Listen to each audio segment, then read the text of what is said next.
Hello विद्यार्थियों, कैसे हो? आई होप बहुत अच्छे होंगे। आज की क्लास की शुरुआत करते हैं कि एक बेहतरीन सा टॉपिक जो एग्ज़ाम में 100% आता है, एकदम गारंटी है ये क्वेश्चन आएगा इस बार। तो फटाफट जल्दी से हो जाओ तैयार और नोट्स उठाओ और फटाफट लिखना कर दो स्टार्ट। ठीक है, तो चलिए स्टार्ट करते हैं बिना किसी देरी के। ठीक है, आज का हमारा टॉपिक है दोहरा निषेचन। हाँ जी, डबल फर्टिलाइजेशन पे हम लोग बात करेंगे। दोहरा निषेचन क्या है, कहाँ पे होता है, इसका क्या प्रॉफिट है पौधों में, इसका क्या लाभ है। ठीक है, चलिए स्टार्ट करते हैं बिना किसी देरी के। तो चलिए, वही कहानी है, बात पुरानी है और वही कहानी है। देखो, तो हम लोग चलते हैं। देखो, पहला नंबर ये होता है कि जो परागण हुआ, ठीक है, परागण के बाद जो होता है परागकण का अंकुरण, यानी हम लोग ये कह सकते हैं, पहले मैं आपको समझाता हूँ कि वर्तिकाग्र जो होता है, वर्तिकाग्र मतलब होता है बच्चों स्टिग्मा। ठीक है, स्टिग्मा। तो स्टिग्मा पर परागकण का अंकुरण, ठीक है ना, परागकण का अंकुरण। ठीक है, परागकण पर अंकुरण की बात करेंगे। तो देखो कैसे, ध्यान से सुनिएगा। अंकुरण की बात कर, जर्मिनेशन की बात करेंगे तो ये है हमारे पुष्प का फीमेल पार्ट्स। ओके, और ये पार्ट्स को हम लोग कहते हैं बीजांड, ओव्यूल। इसके अंदर है बच्चों, इसके अंदर बच्चों भ्रूणकोश, है ना। ये तो सब लोग जानते हैं, इसे हम लोग कहते हैं भ्रूणकोश, या इंग्लिश में बोले थे इसको बोलते हैं एम्ब्रियो सैक। ठीक है, अब देखो हुआ क्या, यहाँ पर परागकण आकर के गिरा धड़ाम से। इसी को हम लोग बोलते परागण। इसे क्या बोलते, परागण बोले। अब जैसे स्टिग्मा पर ये पार्ट है स्टिग्मा, इसे बोलते स्टिग्मा, वर्तिकाग। इसे बोलते स्टाइल, वर्तिका। समझ रहे, वर्तिका। ये जो अंडे की आकार का है इसे बोलते अंडाशय, या हिंदी में बोले तो इसे बोलते, इंग्लिश में बोले तो इसे ओवरी बोलते हैं।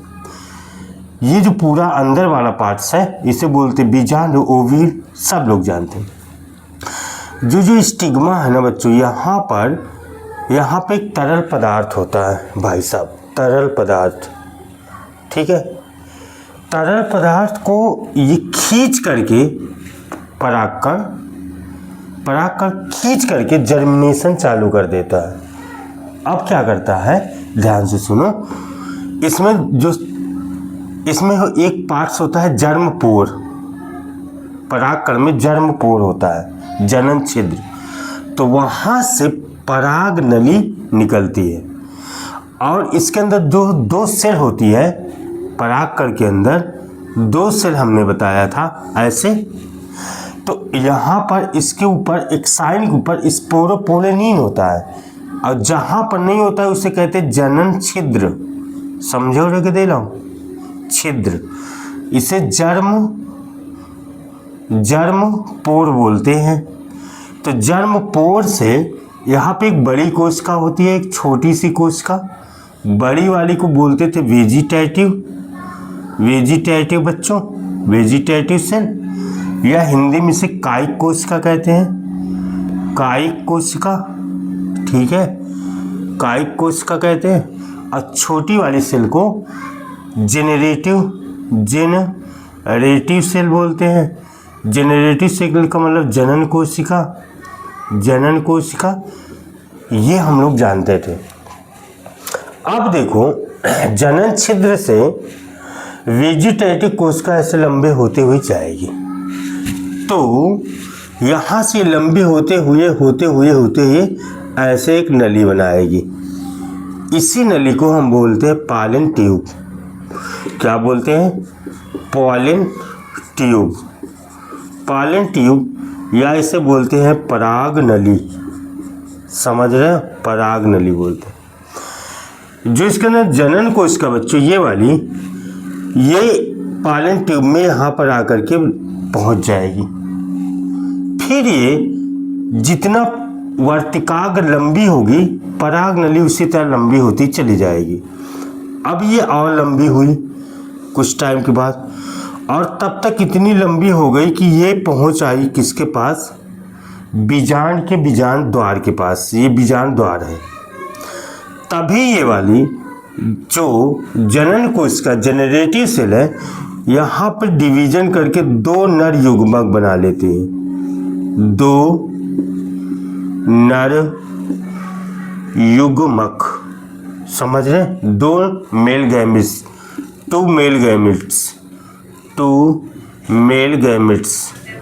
मेल गैमिट फॉर्म करते हैं। बस अब इसी दो मेल गैमिट्स में, इसी टू मेल गैमिट्स में, अब इसमें जो भ्रूण कोश है, यहाँ पर देखिएगा, अब मैं थोड़ा इधर से चल रहा हूँ, इसको रब कर देता हूँ, इसे समझने के लिए बनाया था। अब मैं यहाँ से इसको बाहर निकाला, भ्रूण कोश को। ऊपर 3 सेल होती है, इन 3 सेलों को हम बोलते एंटीपोडल्स,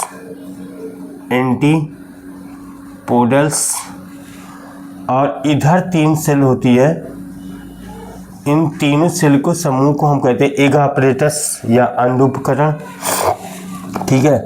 अब बीच वाली होती है अंडकोशिका या एग सेल, अंडकोशिका, और अगल बगल की जो होती है इसे बोलते हैं सहायक कोशिका या सिनर्जिड सेल। अब पराग नली यहाँ से मान लो आई, हेलो बच्चों, यहाँ पे देखो, तो पराग नली ऐसे आई, इसमें से 2 मेल गैमेट्स है, एक मेल गैमेट्स यहाँ से निकलेगी, यहाँ ये फट जाएगा, तो एक मेल गैमेट जाकर के अंड कोशिका से जाकर के फ्यूज हो जाएगा। दूसरा मेल गैमेट जाकर के यहाँ पर द्विध्रुवी कोशिका होती है, इसके अंदर यहाँ पर 2n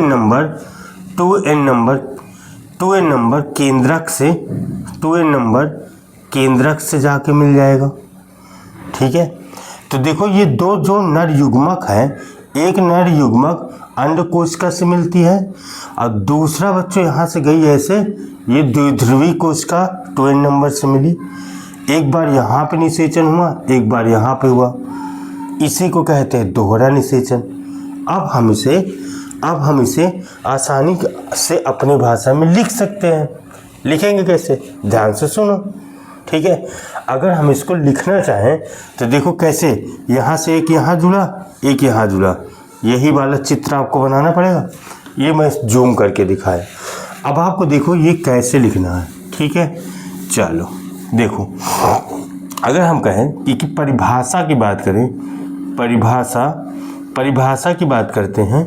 ठीक है, परिभाषा की बात करें इसका, तो ये हुआ, आप ऐसे लिखेंगे, जब पराग नली के 2 नर युग्मक में से एक नर युग्मक n नंबर आगुणित है अंडकोशिका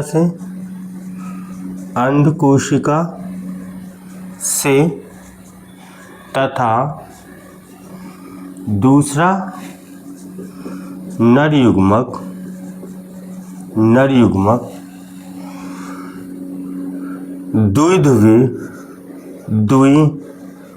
द्विध्रुवी केंद्रक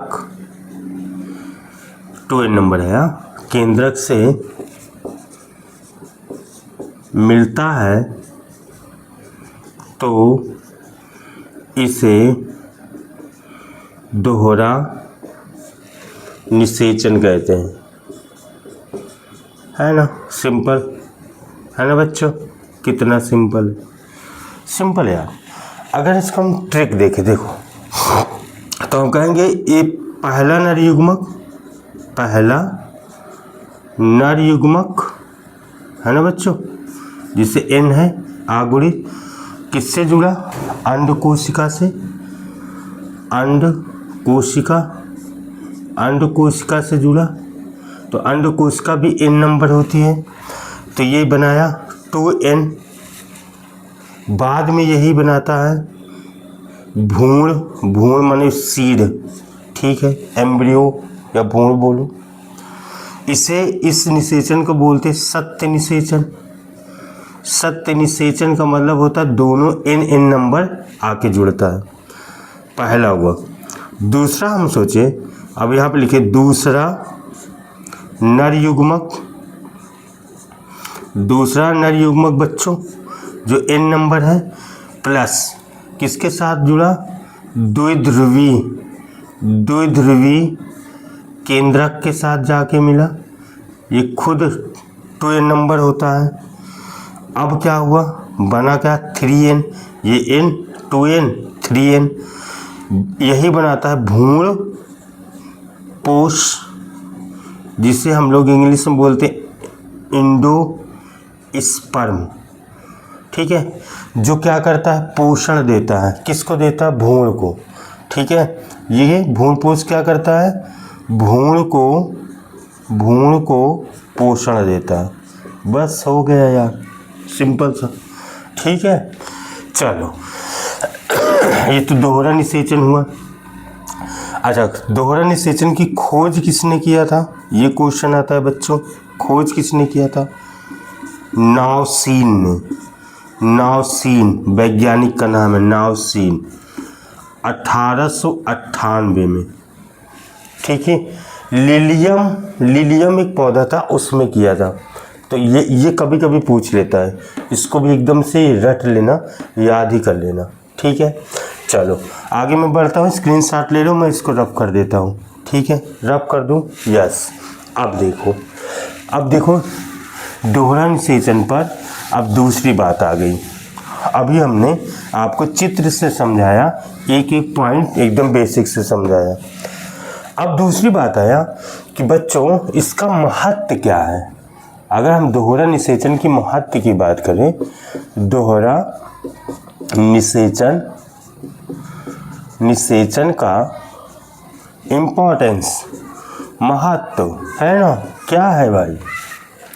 तो पहले एक बात समझिए, पहला महत्व तो ये है कि अगर दोहरा निषेचन ना होता तो जो द्विध्रुवी केंद्रक है वो चुपचाप सीधा इनएक्टिव होकर के बैठा रहता।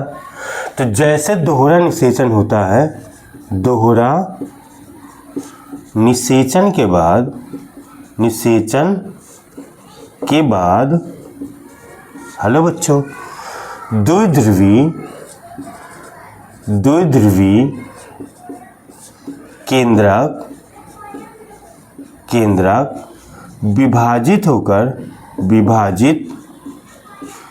विभाजित होकर 3n के रूप में भ्रूणपोष बनाता है। क्या बनाता है, भ्रूणपोष, सही बात है, भ्रूणपोष बनाता है ना बच्चों, जो क्या करता है, भ्रूण को पोषण देता है। दूसरा नंबर, जो भ्रूणपोष बनता है बच्चों, भ्रूणपोष क्या करता है,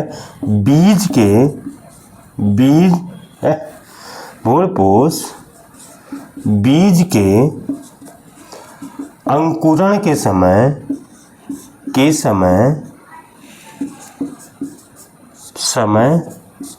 पोषण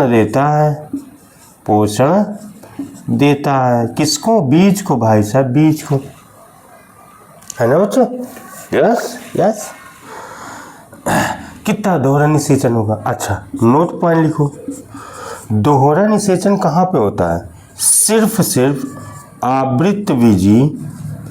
आवृतबीजी पौधे में होगा बच्चों, ठीक है, पौधे में, केवल भाई केवल, और किसी पौधे में मत लिखना, एंजियोस्पर्मिक प्लांट में सिर्फ आवृतबीजी पौधे में होगा, उसके अलावा संसार के किसी भी पौधे में नहीं होगा, ठीक है, समझ रहे हैं ना मेरी बात। दूसरी बात, एक बात फिर से फोकस करो, सबसे बड़ी बात ये है कि जो यहाँ पे लिखाया जा रहा है, जो समझाया जा रहा है, उसको एकदम नोट डाउन करना है। मतलब बच्चों अगर आप नोट्स नहीं बनाओगे ना, ठीक है, तो कोई दुनिया की ताकत आपको पढ़ा नहीं सकती यार। अगर नोट्स खुद का बनाओगे ना बच्चों, पावर आएगी, ताकत आएगी, क्योंकि जब आप बार बार लिखोगे ना तो आपके दिमाग में वो छप जाएगा। ठीक है, तो एकदम नोट्स तो बनाना ही है। अपने से खुद से नोट्स बनाओगे, चित्र के सहित बनाओगे तो याद रहेगा, वो भूलेगा नहीं। अगर मैं कितना भी भुला दूँ, मैं तुम्हें भुला दूँ, तब पर भी तुम नहीं भूल जाओगे, है ना, नहीं भूल पाओगे भाई। तो क्योंकि तुम नोट डाउन कर रहे हो, खुद तुम्हारा दिमाग नोट डाउन कर रहा है, खुद लिख रहे हो, इसलिए कभी भूल ही नहीं सकते हो।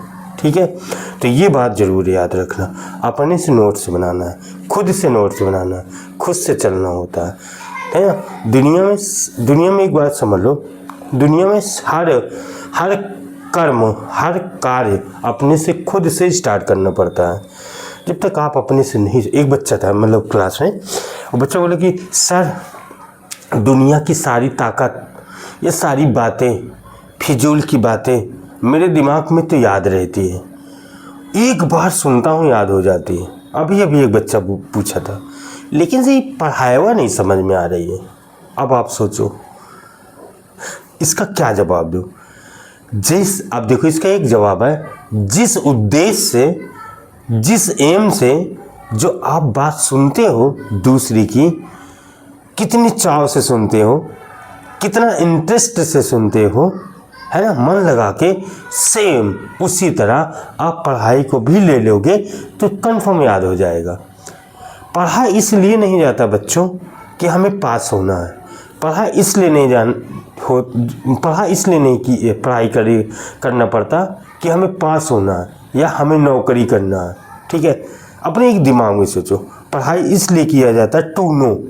अगर मैं कहता हूँ बच्चों ये मार्कर है ना, मार्कर है, तो अब इसमें देखो मार्कर है तो इसमें क्या क्या है, सीधी बात है, मार्कर है, ये किस किस काम आता है, इसका इंक काहे का बना है, ये इंक को लिखते हैं तो इसमें मतलब जो है लिख जाता है, इंक को पानी में डालते हैं तो पानी में नहीं सॉल्युबल होता है, क्यों नहीं होता है, इसका क्या कारण है।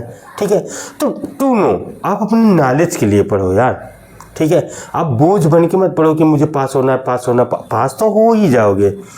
थोड़ा नॉलेज लो कि ऐसा भी होता है, अच्छा आवृतबीजी पौधे में ऐसा होता है, दोहरा निषेचन होता है, क्या संसार में और किसी पौधे में दोहरा निषेचन होता है? नहीं होता है यार, सिंपल सी बात। क्या एनिमल्स में होता है? नहीं होता यार, नहीं होता, कंफर्म नहीं होता है ना। तो मतलब आपको कुछ तो आइडिया सोचना पड़ेगा ना, जो चीज़ है उसको देखो, जो चीज़ नहीं है उसको टीचर बता ही रहा। तो चलिए आज यहीं क्लास ख़त्म करते, कल नया टॉपिक लेकर के आएंगे। तब तक लिए आप लोग को good night, God bless you, हंसते रहो, पढ़ते रहो और मुस्कुराते रहो। परंतु अगर वीडियो अच्छी लगी तो लाइक करना और दूसरे लोगों तक शेयर करना। ठीक है, ओके, गुड नाइट।